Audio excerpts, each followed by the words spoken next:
میرے لیے وہ بیک وقت ایک عورت بھی تھی اور خود میں انسانوں سے ماورا کوئی چیز بھی رکھتی تھی۔ اس کی صورت دیکھنے سے مجھ میں ایک ایسی چکرا دینے والی فراموشی پیدا ہو گئی جس نے باقی تمام انسانوں کے چہرے محو کر دیے۔ اس طرح کہ اس کے دیکھے سے مجھ پر لرزہ طاری ہو گیا اور میری ٹانگیں ڈھیلی پڑنے لگیں۔ اس ایک لمحے میں نے اپنی پوری زندگی کی ساری دردناک سرگزشت اس کی ان گہری بے اندازہ گہری آنکھوں میں دیکھ لی۔ اس کی بھیگی ہوئی چمکدار آنکھیں جیسے اشکوں میں تر دو الماس۔ اس کی سیاہ آنکھوں میں نے اس ناگزار اندھیرے کی بے انت رات کو پا لیا جس کی مجھے جستجو تھی، اور میں اس مہیب اور افسوں گر تاریکی میں ڈوب گیا۔ یوں تھا جیسے وہ میرے اندر سے کسی طاقت کو کھینچ کر باہر نکال رہی ہو۔ میرے پیروں تلے کی زمین لرز رہی تھی، اور اگر میں زمین پر گر پڑتا تو ناقابل بیان کیف محسوس کرتا۔ میرا دل ٹھہر گیا، میں نے سانس روک لیا۔ مجھے خوف تھا کہ ادھر میں نے سانس لیا، ادھر وہ بادل یا دھوئیں کی طرح غائب ہو جائے گی۔ اس کی خاموشی جادو تھی کہ ہمارے درمیان ایک بلوری دیوار کھینچ دی گئی تھی۔ وہ لمحہ، وہ ساتھ یا وہ لازمانیت میرا دم گھونٹے دیتی تھی۔ اس کی آنکھیں تھک کر آہستہ آہستہ مندنے لگیں، جیسے انہوں نے کسی ایسی ماورائے طبیعی چیز کو دیکھ لیا ہو جسے ہر کوئی دیکھنے کی تاب نہیں رکھتا، جیسے انہوں نے موت کو دیکھ لیا ہو۔ اس کی پلکیں بند ہو گئیں اور میں ایک ڈوبتے ہوئے شخص کی طرح جو جان توڑ کوشش سے سطح پر آیا ہو، بخار کی شدت سے لرزنے لگا۔ میں نے آستین کے کنارے سے پیشانی کا پسینہ پونچھا۔ اس کا چہرہ اسی سکون اور بے حرکتی کی کیفیت میں تھا، لیکن لگتا تھا کہ وہ اور زیادہ کمزور اور لاغر ہو گئی ہے۔ اسی طرح لیٹے لیٹے وہ اپنے بائیں ہاتھ کی پہلی انگلی کا ناخن چبا رہی تھی۔ اس کا چہرہ مہتابی ہو رہا تھا، اور باریک سیاہ لباس میں سے جو اس کے بدن پر چست تھا، پنڈلیوں، بازوؤں اور پستانوں کے خطوط ظاہر ہو رہے تھے۔ میں اسے اچھی طرح دیکھنے کے لیے جھکا۔ اس کی آنکھیں بند تھیں، اگرچہ میں اس کے چہرے کو دیکھ رہا تھا، لیکن وہ مجھ سے بے حد دور معلوم ہو رہی تھی۔ اچانک مجھے احساس ہوا کہ مجھے اس کے دل کے بھیدوں کی ذرا بھی خبر نہیں، اور ہمارے درمیان کوئی رابطہ وجود نہیں رکھتا۔ میں کچھ کہنا چاہتا تھا، لیکن ڈرتا تھا کہ کہیں اس کے کان، اس کے حساس کان جو ضرور دور سے آتی ہوئی ملائم آسمانی موسیقی سننے کے عادی ہوں گے، میری آواز سے متنفر نہ ہو جائیں۔ مجھے خیال آیا کہ شاید اسے بھوک پیاس لگی ہو۔ میں کوٹری میں گیا کہ اس کے لیے کوئی چیز مہیا کروں، حالانکہ مجھے معلوم تھا کہ گھر میں کچھ نہیں ہے۔ لیکن اچانک گویا مجھ پر الہام ہوا کہ الماری کے اوپر شراب کہنہ کی ایک بوتل رکھی ہے جو مجھے باپ سے ورثے میں ملی تھی۔ میں نے چوپائی پر چڑھ کر شراب کی بوتل اتاری، دبے پاؤں پلنگ کے پاس گیا، دیکھا وہ کسی تھکے ماندے بچے کی طرح بے خبر سو رہی تھی۔ وہ بالکل بے سدھ تھی اور اس کی لمبی مخملی پلکیں بند تھیں۔ میں نے بوتل کھولی اور ایک پیالہ شراب بھیجے ہوئے دانتوں میں سے اس کے حلق میں ڈال دی۔ زندگی میں پہلی بار مجھے تسکین کا احساس ہوا۔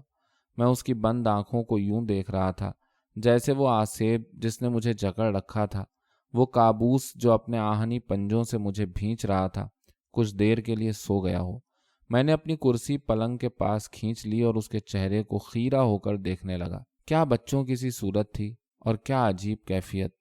کیا یہ ممکن تھا کہ یہ عورت، یہ دوشیزہ یا فرشتہ عذاب، کیونکہ میں نہیں جانتا کہ اسے کیا نام دوں، ایسا دوہرا وجود رکھتی ہو، اس قدر پرسکون، اس قدر بے تکلف؟ اب میں اس کے جسم کی گرمی اور اس کے سیاہ پتھریلے بالوں سے اٹھتی نمناک مہک کو محسوس کر سکتا تھا۔ نہ جانے کیوں میں نے اپنا لرزتا ہوا ہاتھ بلند کیا، کیونکہ میرا ہاتھ میرے اختیار میں نہ تھا، اور کنپٹی پر گری اس کے بالوں کی لٹ پر رکھ دیا۔ پھر میں اس کے بالوں میں انگلیاں پھیرنے لگا۔ اس کے بال نمناک اور سرد تھے، سرد، بالکل سرد، جیسے اسے مرے ہوئے کئی روز گزر گئے ہوں۔ یہ میرا شک نہیں تھا، وہ واقعی مر چکی تھی۔ میں نے اس کے لباس میں ہاتھ ڈال کر اس کے بائیں پستان پر رکھا۔ مجھے ذرا بھی گرمی محسوس نہیں ہوئی۔ میں آئینہ اٹھا لایا اور اس کی ناک کے سامنے رکھا، لیکن اس میں زندگی کا کوئی نشان نہ پایا۔ میں نے چاہا کہ اپنے جسم کی حرارت سے اسے گرماؤں، اپنی گرمی اسے دے دوں اور موت کی سردی اس سے لے لوں کہ شاید اسی وسیلے سے اپنی روح اس کے تن میں داخل کر سکوں۔ میں لباس اتار کر پلنگ پر اس کے برابر لیٹ گیا۔ ہم ایک دوسرے سے یوں لپٹے ہوئے تھے جیسے سورج مکھی کے نر اور مادہ پودے ہوں۔ در حقیقت اس کا تن مادہ سورج مکھی کا جسم تھا جسے اس کے نر سے الگ کر دیا گیا تھا، اور اس میں اسی عشق کی جلن تھی۔ اس کا دہن کڑوا اور تلخ تھا، اور اس کا ذائقہ لکڑی کے ڈنٹھل کا سا تھا۔ اس کا سارا بدن اولے کی طرح ٹھنڈا ہو گیا تھا۔ مجھے اپنی شریانوں میں خون جمتا محسوس ہوا، اور یوں لگا جیسے یہ ٹھنڈک میرے دل کی تہ تک اتر گئی ہو۔ میں پلنگ سے اتر آیا اور کپڑے پہن لیے۔ نہیں، یہ جھوٹ نہیں تھا۔ اس نے یہیں اسی کمرے میں میرے پلنگ پر اپنا جسم مجھے سونپا تھا۔ اپنا جسم اور اپنی روح دونوں میرے سپرد کر دیے تھے۔ جب تک وہ زندہ تھی، جب تک اس کی آنکھیں زندگی سے سرشار تھیں، صرف ان آنکھوں کی یاد نے مجھے جکڑے رکھا۔ لیکن اب اس نے آ کر بند، بے حس و حرکت اور سرد آنکھوں کے ساتھ اپنا آپ مجھے سونپ دیا تھا، بند آنکھوں کے ساتھ۔ یہ وہی تھی جس نے میری زندگی کو زہر آلود کر دیا تھا، یا شاید میری زندگی کی تقدیر ہی میں زہر آلود ہونا لکھا تھا، اور اس کے بغیر میرا زندہ رہنا ناممکن تھا۔ اب اس نے یہاں میرے کمرے میں اپنا جسم اور اپنی روح مجھے سونپ دی۔ اس کی نازک اور ناپائیدار روح، جس کا زمین پر بسنے والوں کی دنیا سے کوئی تعلق نہیں تھا، آہستہ آہستہ اس کے چنے ہوئے سیاہ لباس میں سے باہر آئی، اس جسم سے باہر آئی جس نے اسے قید کر رکھا تھا، اور بھٹکے ہوئے سایوں کی دنیا میں چلی گئی۔ لگتا تھا وہ میرے سائے کو بھی اپنے ساتھ لے گئی تھی، لیکن اس کا جسم بے حس و حرکت وہاں پڑا رہ گیا تھا۔ اس کے نرم اور ملائم عضلات، اس کی نسیں اور ہڈیاں گل جانے کے انتظار میں تھیں، اور زمین کے اندر کے کیڑوں اور چوہوں کے لیے لذیذ خوراک مہیا تھی۔ رنج اور افلاس سے بھرے اس فقیرانہ کمرے میں، اس قبر جیسے کمرے میں، اس تاریکی میں جس نے مجھے گھیر رکھا تھا اور دیواروں میں جم گئی تھی، مجھے ایک لمبی، تاریک، سرد اور نہ ختم ہونے والی رات ایک لاش کے پاس گزارنی تھی۔ مجھے یوں لگ رہا تھا کہ جب سے یہ دنیا بنائی گئی ہے، جب سے میرا وجود ہے، ایک لاش، ایک سرد اور بے حرکت لاش اس اندھیرے میں میرے ساتھ رہتی آئی ہے۔ میرے خیالات اس لمحے میں منجمد ہو گئے تھے۔ ایک عجیب و غریب وجود نے میرے اندر جنم لیا تھا، کیونکہ میری زندگی ان سب ہستیوں سے مربوط ہو گئی تھی جو میرے ارد گرد تھیں، ان تمام سایوں سے جو میرے اطراف لرزاں تھے، اور دنیا سے اور فطرت اور موجودات سے ایک گہری اور انمٹ وابستگی پیدا ہو گئی تھی، اور غیر مرئی رشتوں کے وسیلے سے ایک بے چین بہاؤ میرے اور عناصر فطرت کے درمیان قائم ہو گیا تھا۔ کوئی فکر، کوئی خیال مجھے غیر فطری معلوم نہیں ہو رہا تھا۔ میں نقاشی کے قدیم رموز اور فلسفے کی ادق کتابوں کے اسرار اور اشکال و انواع کی ازلی حماقت کو سمجھنے پر قادر تھا، کیونکہ اس لمحے میں زمین اور افلاک کی گردش، پودوں کی اگن اور حیوانوں کی جنبش میں شریک تھا۔ گزشتہ و آئندہ، دور و نزدیک میرے احساس میں شریک اور گم ہو گئے تھے۔ ایسے موقعوں پر ہر کوئی اپنی زندگی کی کسی پختہ عادت میں یا اپنے کسی وہم میں پناہ لیتا ہے۔ شرابی شراب میں مست ہو جاتا ہے، لکھنے والا لکھنے میں، سنگ تراشی میں، اور ہر ایک اس بے چینی اور الجھن کو اپنے اپنے محرک کے وسیلے سے زندگی سے خارج کرتا ہے۔ اور یہی موقع ہوتے ہیں جب ایک سچا فنکار اپنے شاہکار کو وجود میں لا سکتا ہے۔ لیکن میں، بے ذوق اور بے بس، محض قلمدان کے ڈھکنوں کا نقاش، میں بھلا کیا کر سکتا تھا؟ ان معمولی، بھڑکدار اور بے روح تصویروں میں سے جو سب ایک ہی شکل کی تھیں، میں کون سی تصویر بناتا کہ شاہکار ہوتی؟ پھر بھی مجھے اپنے تمام وجود میں ایک سرشاری اور حرارت محسوس ہو رہی تھی، ایک خاص طرح کا جوش اور ہلچل۔ میں چاہتا تھا کہ ان آنکھوں کو جو اب ہمیشہ کے واسطے بند ہو گئی تھیں، کاغذ پر اتار کر اپنے پاس رکھ لوں۔ اس احساس نے مجھے اپنے خیال کو عمل کی صورت دینے پر اکسایا۔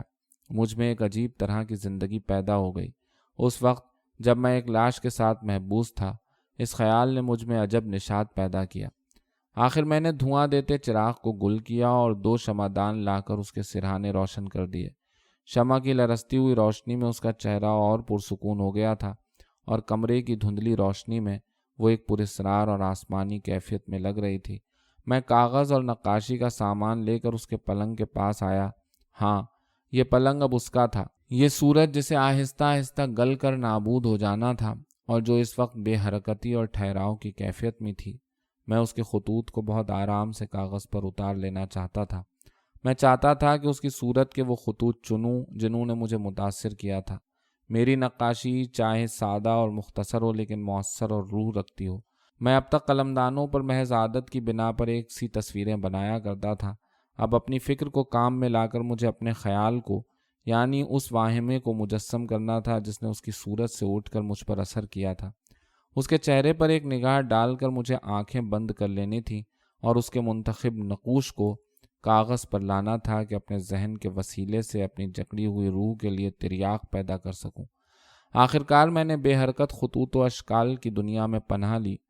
روح مردہ کی نقاشی، یہ موضوع میری مردہ نقاشی سے خاص مناسبت رکھتا تھا۔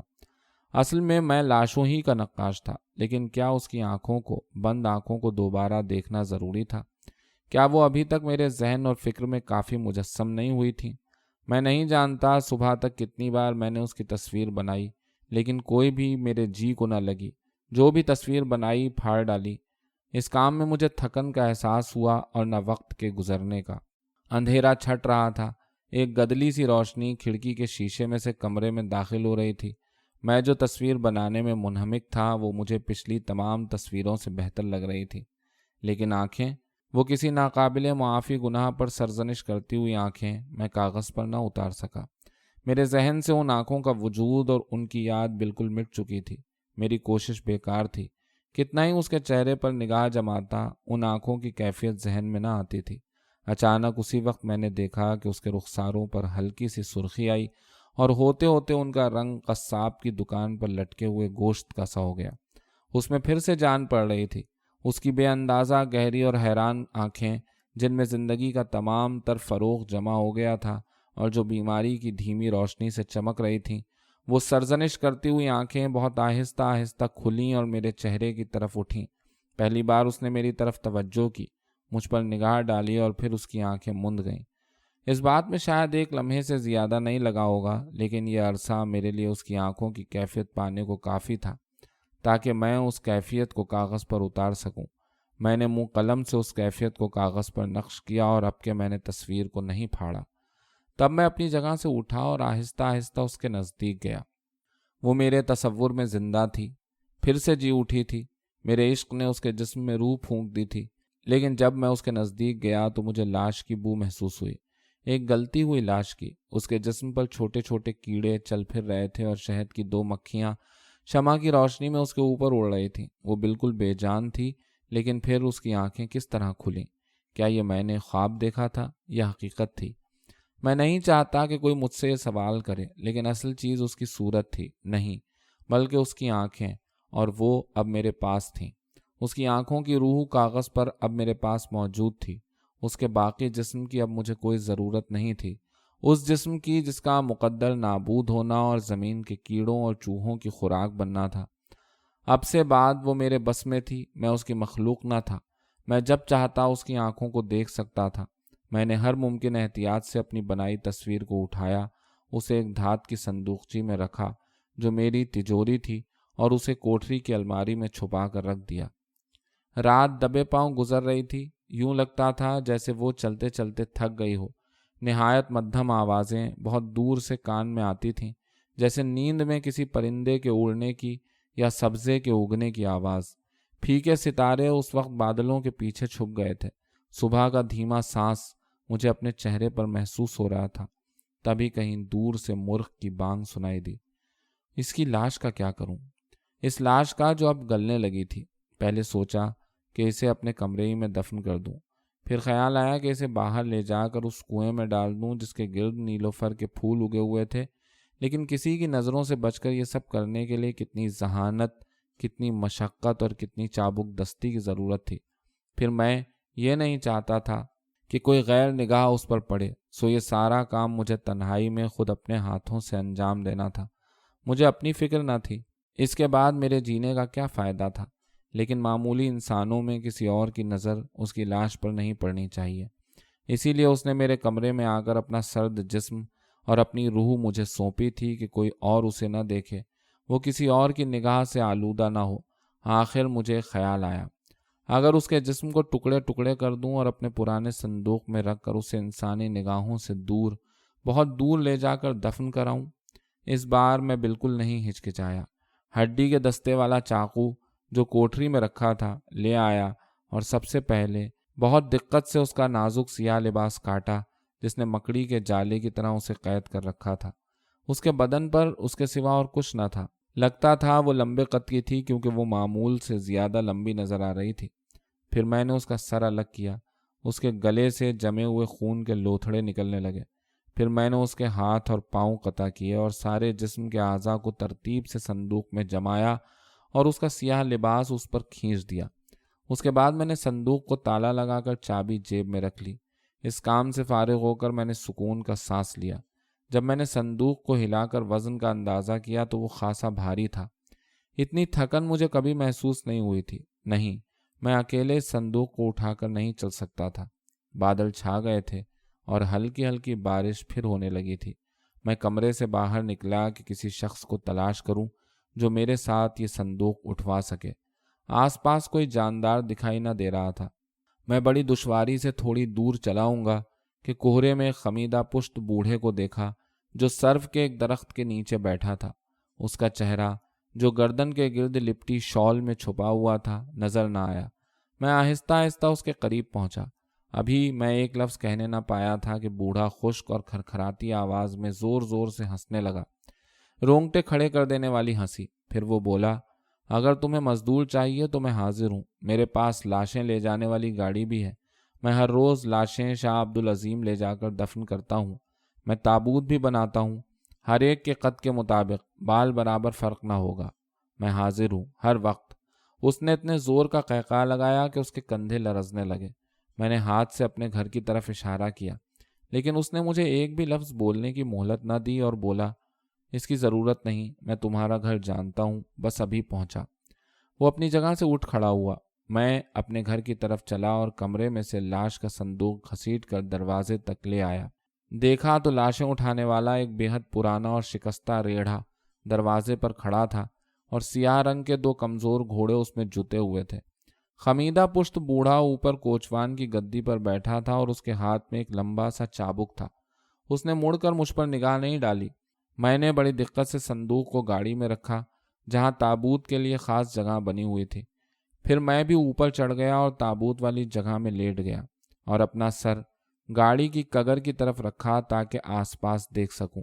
پھر میں نے صندوق کو گھسیٹ کر اپنے سینے پر رکھ لیا اور دونوں ہاتھوں سے اسے مضبوطی سے تھام لیا۔ چابک ہوا میں سنسنایا اور گھوڑے زور زور سے ہانپتے ہوئے چل دیے۔ ان کی ناکوں سے نکلتی ہوئی بھاپ کوہرے میں دھوئیں کے بخارات جیسی دکھائی دے رہی تھی اور ان کے قدم اونچے اور ہموار اٹھ رہے تھے، کسی چور کی طرح جس کی انگلیاں قانون کی رو سے کاٹ دی گئی ہوں اور کھولتے ہوئے تیل سے جلا دی گئی ہوں۔ ان کی لاغر ٹانگیں زمین پر تیز اور بے صدا پڑ رہی تھیں۔ ان کی گردنوں کی گھنٹیاں ابرآلود فضا میں ایک خاص طرح کا ترنم پیدا کر رہی تھیں۔ ایک بے وجہ اور ناگفتنی طمانینت مجھ پر سر سے پاؤں تک طاری تھی، یہاں تک کہ مجھے گھوڑا گاڑی کی حرکت بھی محسوس نہیں ہو رہی تھی، صرف اپنی پسلیوں پر صندوق کا بوجھ محسوس ہو رہا تھا۔ مجھے لگ رہا تھا کہ اس لاش کا بوجھ میں نے ہمیشہ سے اپنے سینے پر لے رکھا ہے۔ راستے میں ہر طرف سخت کوہرا چھایا ہوا تھا۔ گاڑی تیزی اور ہمواری سے پہاڑیوں، میدانوں اور ندی نالوں پر سے گزر رہی تھی۔ میرے ارد گرد ایک ایسا نیا اور بے مثل منظر تھا جو میں نے اس سے پہلے خواب یا بیداری میں کبھی نہیں دیکھا تھا۔ راستے کے دونوں جانب دور دور تک پہاڑیوں اور عجیب و غریب ٹیڑھے میڑھے اور نفرت انگیز درختوں کا سلسلہ تھا، اور ان کے اس طرف خاکستری رنگ کے تکونے، مکب اور منشور شکلوں کے مکان اور ان کی چھوٹی چھوٹی بغیر شیشوں کی اندھیری کھڑکیاں دکھائی دیتی تھیں۔ یہ کھڑکیاں ہذیانی بخار کے کسی چکرائے ہوئے مریض کی آنکھوں کی طرح تھیں۔ نہ جانے ان دیواروں میں کیا تھا کہ آدمی کے دل تک ان کی سردی اور برودت پہنچتی تھی۔ لگتا تھا کہ کوئی جاندار وجود ان مکانوں کو اپنا مسکن نہیں بنا سکتا۔ شاید آسمانی موجودات کی روحوں کے لیے یہ مکان مناسب تھے۔ کوچوان مجھے شاید کسی مخصوص راستے سے یا بغیر کسی خاص راستے کے لیے جا رہا تھا۔ بعض جگہ صرف کٹے ہوئے تنے اور ٹیڑھے میڑھے درخت راستے کے دونوں طرف چھا جاتے اور ان کے پیچھے اقلیدس کی مختلف شکلوں کے مخروطی، نیم مخروطی، اونچے نیچے مکان دکھائی دیتے۔ ان کی کھڑکیاں تنگ اور ٹیڑھی تھیں، جن میں سے نیلوفر کی بیلیں اندر گھس گئی تھیں اور در و دیوار کو گھیر لیا تھا۔ یکایک یہ منظر کثیف کوہرے میں گم ہو گیا۔ بڑے بڑے بادلوں نے پہاڑیوں کی چوٹیوں کو ڈھانپ رکھا تھا اور گرتی ہوئی ننھی ننھی بوندیں ہوا میں گرد و غبار کی طرح تیر رہی تھیں۔ بہت دیر چلتے رہنے کے بعد گاڑی ایک اونچے بے آب و گیاہ پہاڑ کے پاس ٹھہر گئی۔ میں نے صندوق اپنے سینے پر سے ہٹایا اور اٹھ کھڑا ہوا۔